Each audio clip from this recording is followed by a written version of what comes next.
হাত ধরে পা রেখেছি এখানে মহিষাদল ভারতবর্ষের সঙ্গে। আমরা সত্যি খুব গর্বিত যে আমরা ছোট্ট ছোট্ট পা ফেলে ফেলে আজকে এইখান পর্যন্ত আসতে পেরেছি এবং অনেক দূর এগিয়ে যাওয়ার আমাদের খুব ইচ্ছে। তো সবাই যদি আমাদের সঙ্গে থাকেন, আপনারা যদি আমাদের সঙ্গে থাকেন, আমরা এই আমাদের লক্ষ্যটা পূরণ করতে পারবো। আমাদের সবার তরফ থেকে আপনাদের অনেক নমস্কার। একটা আনন্দের কথা এটা যে মাতৃশক্তি আপনাদের জানেই এমন কিছু হচ্ছে মেয়েদের কাজে লাগে, বলেন না মেয়েদের কিছু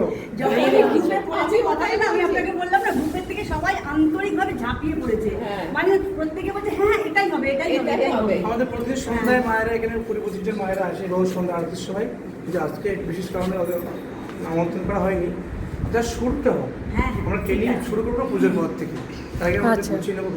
হ্যাঁ, একটা সেন্টার করতে গেলে আমরা সত্যি জানেন তো যে এটা যে করতে পারবো এটাও আমরা ভাবিনি প্রথম থেকে। আপনাদের ও আমাদের অনেক হেল্প করেছে। আর আশ্বাসী গ্রুপের প্রতিটা মেম্বার আমাদের প্রচন্ড প্রতিটা কাজে আমরা করতে পারবো, ঠিক করতে পারবো। ট্রেনিংটা শুরু করুন, আমরা 25টা মেশিন সামনে ভাসিয়ে যারা শিখবে এদেরকে দেবো। শুরুটা কিন্তু আপনাদের হাতেই হলো। আমরা চেষ্টা করবো, আমরা তো যাই এখানেও আসবো, আবার আসবো এখানে করতে, যাতে আমরা আরো এই বয়সে স্বাবলম্বী নিজের রোজগার থাকা দরকার, তাই না? আর এখানে এই আশ্রমে এখন উনি এসেছেন, উনি 1 মাস হলো সন্ন্যাস সংস্কার পেয়েছেন, মুক্তেশ্বরানন্দজি নাম হয়েছে, ব্রহ্মচারী ছিলেন। হ্যাঁ,